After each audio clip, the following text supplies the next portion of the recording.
Hey guys, I hope you guys can see what I'm eating. You guys, this is how we make eba. Quick eba. Quick one in Nigeria. So I quickly made eba for myself because it's afternoon and I'm starving. So Nigerians, you know what I'm talking about. If you want to eat eba in Nigeria and you don't want to cook a lot, you make it in a bowl like this. Quick, put the cassava mixture. And here is my delicious okra stew. It's one of my favorite stew ever. I love it. Anyway, you guys, welcome back to my channel. How are you guys doing? I am so very happy to be here to be talking about, as you can tell from the title, that this one is a hot moi moi.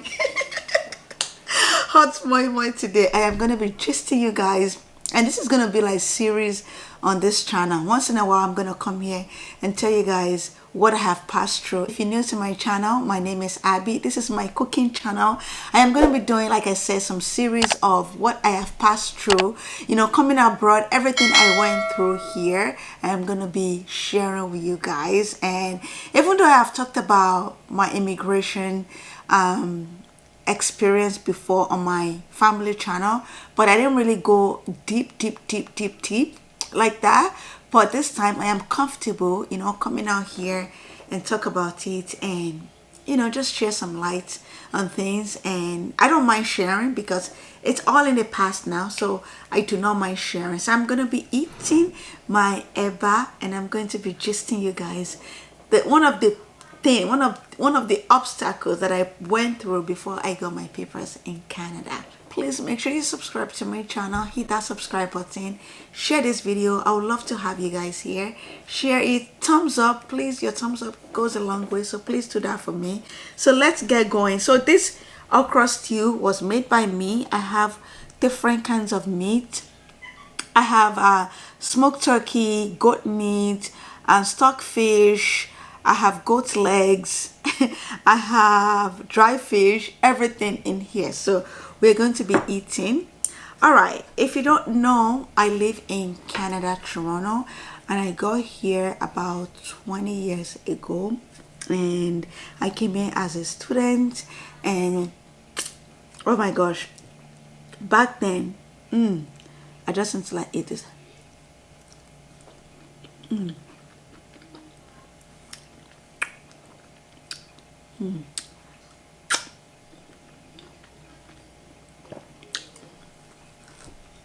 Back then, when you come as a student, they expect you to, like, you know, go to school and go back. And in my own case, I was a student, and people were telling me, like, Abby, make sure you apply when you get to your second year in Canada. Make sure you apply for their papers. And some people were telling me, don't until you finish, you know, when you're going to university. And some people were saying, like, they're the one that will send you their papers if they want you to stay in their country. So I didn't know which one to go with, so I decided that, okay, let me just apply my second year. You guys, it looks like that was like the wrong idea at the time. I don't know how it is now. It was the wrong idea. I didn't even finish my education then before I applied for it. So I applied for it, and 14 days after, they sent me back a letter saying that I have to leave the country and that I am not qualified, and they didn't renew my study permit.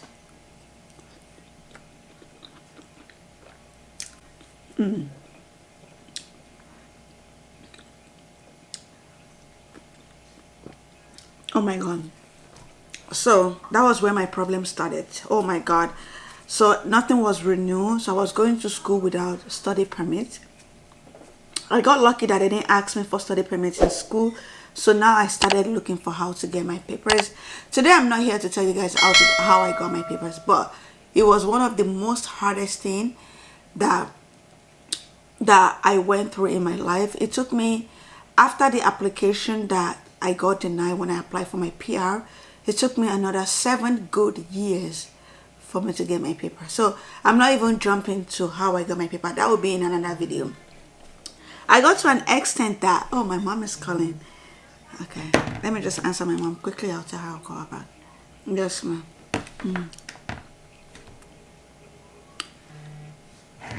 So like I said, it's not gonna be in, it's gonna be in another video if you guys want to actually know how. But it took me 7 years after then, and then after that 7 years, before that 7 years, what am I saying, before that 7 years, I was passing through, lawyers in this country, especially our African lawyers. They are not compassionate. They don't have, I feel like they don't, most of them don't have conscience.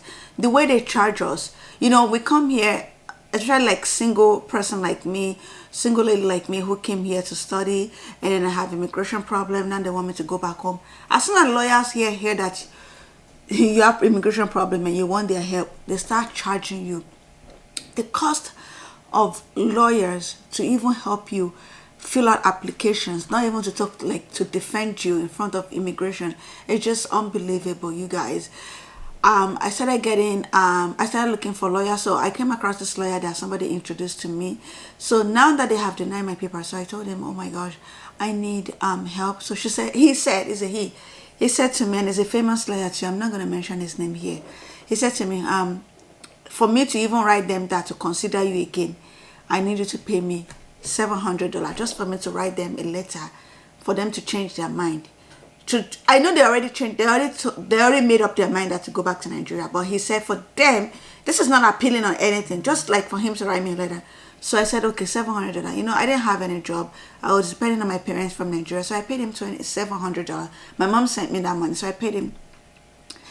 And he sent the letter. The letter even backfired more. Now, they reply his letter saying that they gave me 14 days to leave the country, or else they will remove me by force. Oh my gosh.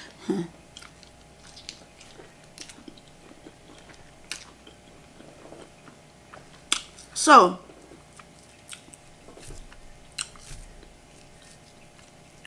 now I told him, what am I gonna do? So he told me, my own case now is, it's hard. So before he can even go into it, he needs $7,000. 7,000, and that 7,000 he needs me to pay 5,000, and 2,000 will be for later. Hey, where am I gonna get it $7,000 from?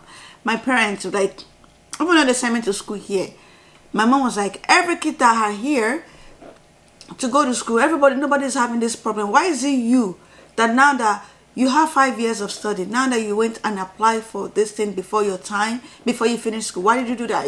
All kinds of blames. And my mom was so upset and getting upset. So now it's getting worse. I don't have that money. So I was just working under the table. I quit school. I was doing all kinds of stuff. So now immigration was looking for me, because if you don't have your stay permit, everything like that, they will deport you. So immigration was looking for me. So one thing just came in my mind one day. I was like, instead of me hiding around and going all over the place and hiding and doing under the table job, they're looking for me. Abby, just show up. Just show up, tell them that, yes, this is me. What would they want? What did they want me to do? So I went to the airport, because that's when they want me to report. So I went to the airport in Mississauga, Airport Road.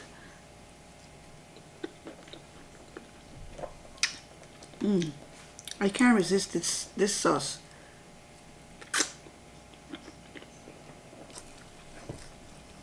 Oh my god, it's so good.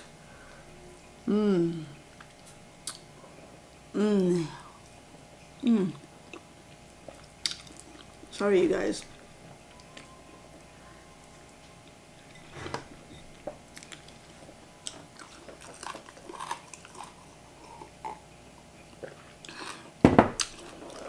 I went to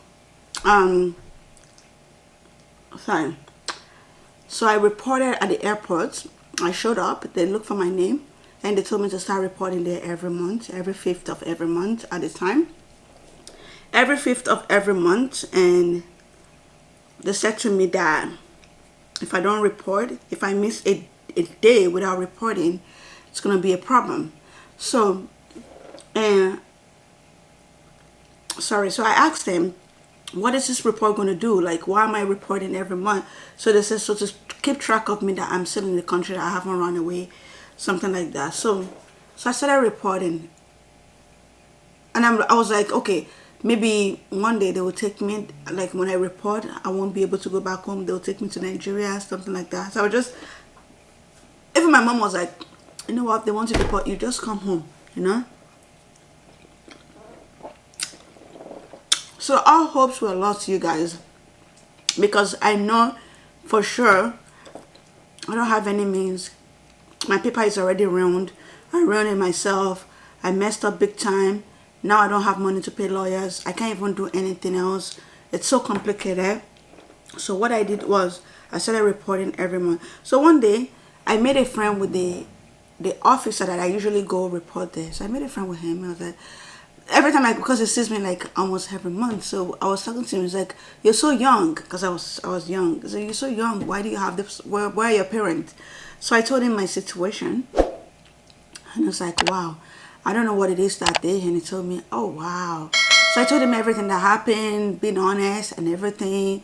You know, my paper isn't fraud. This is me. Da da da. So he said to me, he called my name. He was like, "Don't worry, you're gonna get it very soon." So as he said that, you know how, guys, you know how they wink. So he winked to me.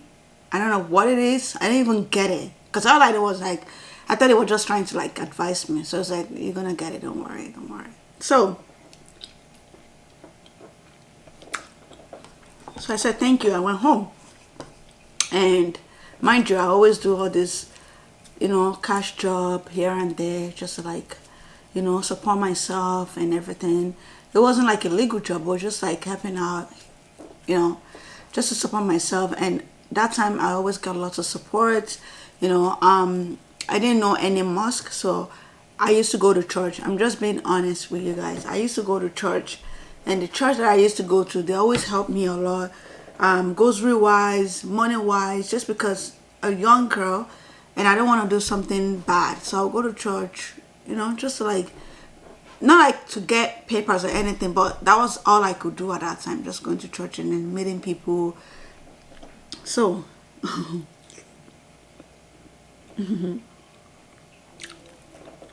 so one day I got a letter from immigration again saying that I have to come, kind of like a hearing. I have to come to Etobicoke. If you're in Toronto, if you're in Canada, you get familiar with Etobicoke, where their office is. So 10 o'clock in the morning, you have to come over there. So I went there. This is how my paper came through, you guys.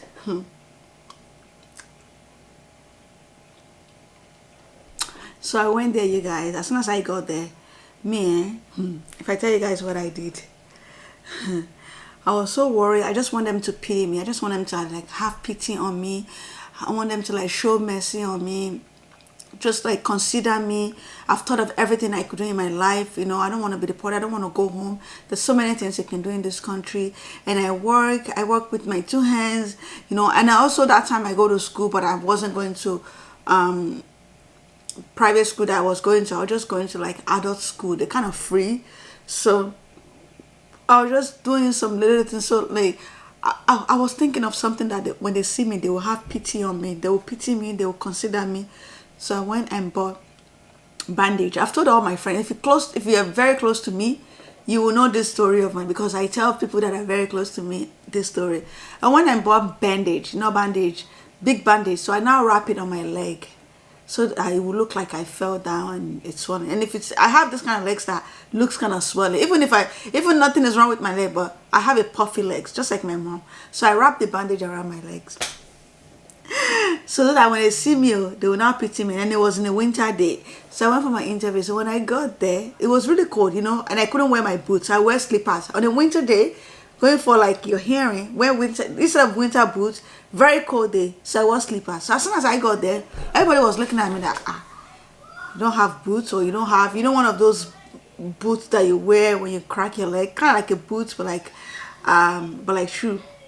So everybody was looking at me. So as soon as they called my name, Abiodun, I was just walking. The lady was like, keep calling my name, but she was like, she knows I was supposed to be there. So she kept calling my name, Abiodun Lenray, Abiodun. So I was walking. You know the kiosk, you know they're always in kiosk. The aisle, they asked me to come. It's like all the way to 27, and I was still like 1. So for me to walk there, it would take me like, because of my legs, usually it should take me like 40 seconds to walk down there, because it's long. They're like different officers, you know. It took me like 5 minutes. So they kept calling my name, and the lady came out from my kiosk to actually call me in person. So when she called me, she didn't know I was coming. So when she called me, she's like, Abi'S. So I was like, hey, I'm here. She's like, oh my God, I'm so sorry. Because she kept calling my name. Like, you can tell she was getting upset. She said, oh my God, I'm so sorry. Oh, I didn't know you have this problem. So that was my mission. I was just going there to, like, it was just kind of like, it was just like for them to pity me. Nothing happened to my leg. So I got there. So I was just walking and walking and walking. So I got there. And then she's like, first of all, she has that pity on me already. Like, wow, I'm so sorry. What happened? So I told her, of course, pure lie. I fell down on the subway, da da da.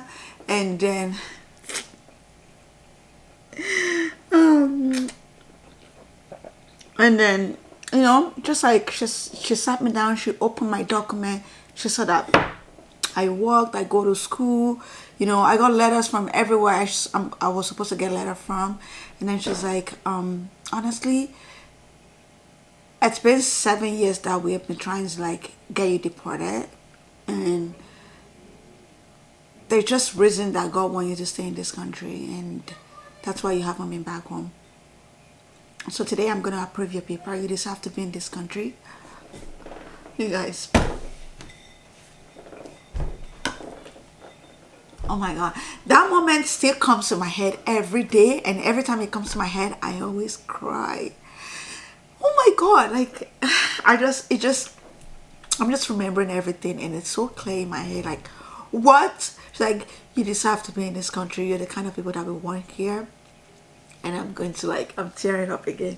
There's no way I talk about this story to anybody that won't tear up. And I started tearing up. I was like, what? Like, yeah, you just have to be here. You are getting your PR, and you don't even have to wait for your citizenship. Like the signature, everything they're supposed to sign. Malika, what is it? I found category critters. Okay. Okay. I have to say something. I'll be back.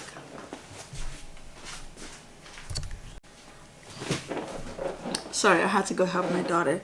So that was how I got my papers. So she approved it, and she's like, you don't even have to wait for immigration, because usually when you apply for when you get your PR, you wait 5 years if you just got to the country for you to be able to get your citizenship, you guys. And I just had to, like, had my PR for 1 year or so, and I applied for my citizenship, and I got my citizenship. That was how I become Canadian citizen in this country. So it was like everything I briefed for you in like 15 minutes. It was hell. It was more than that. I'm still going to talk about so many things that I passed through, aside from being immigration one. I don't want to talk too much. I'm not a citizen, but I also respect this country. I respect the decision, but I'm so grateful that I am where I am right now. I don't want to be in any other country. This is one of the best countries. This is like the best, even not one of, it's like the best country in the whole wide world.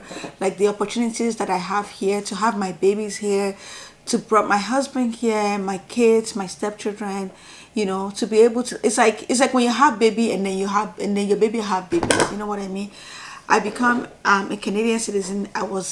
I can still be able to sponsor people abroad. If I want to sponsor more people abroad, I can do that. So it's just a blessing. It's just a blessing. And the blessing is like, continue like that.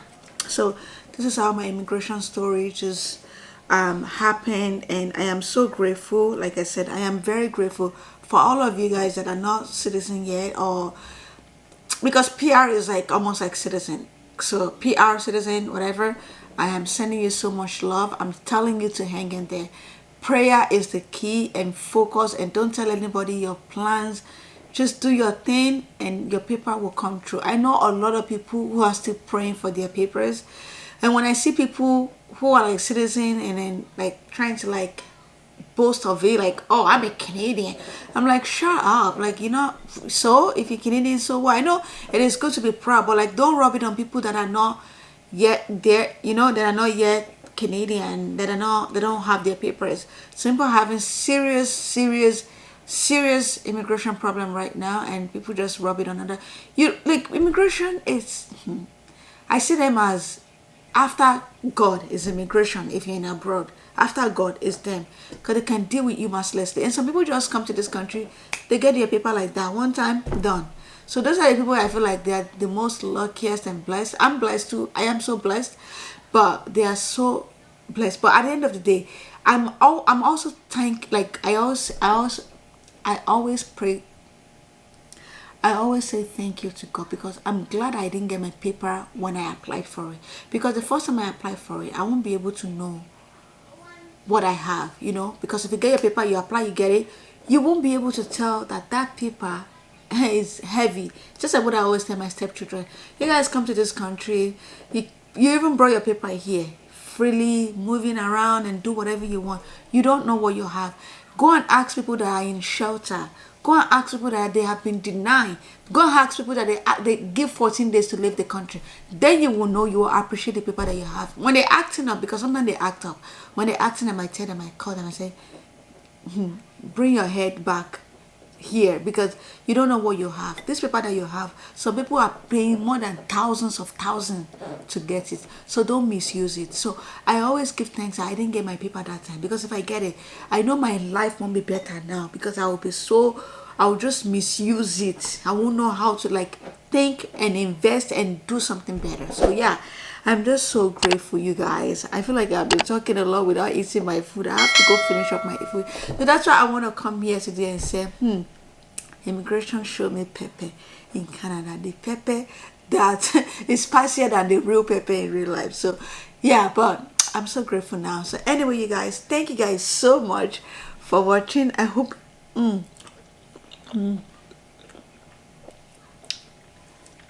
I hope you guys enjoy.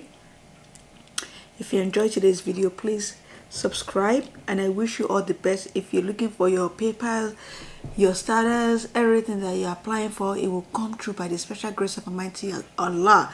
And when it comes true, you will use it for something great. Okay, you will use it for something that will benefit you, benefit your household, benefit your children. With death sentence, you will never use it in sickness. For all of you guys that are even looking for visa, it's just as that too. If you at least, even if they deny you a visa, you know that you're still in your country. There's no coming and deporting you back. You know what I mean? So keep fighting. God will answer your prayer. God will answer a really big one day, and it shall benefit you by the grace of God. Thank you guys so much for watching. Don't forget to like and subscribe and share. I love you guys. I'll catch you guys in my next one. Bye.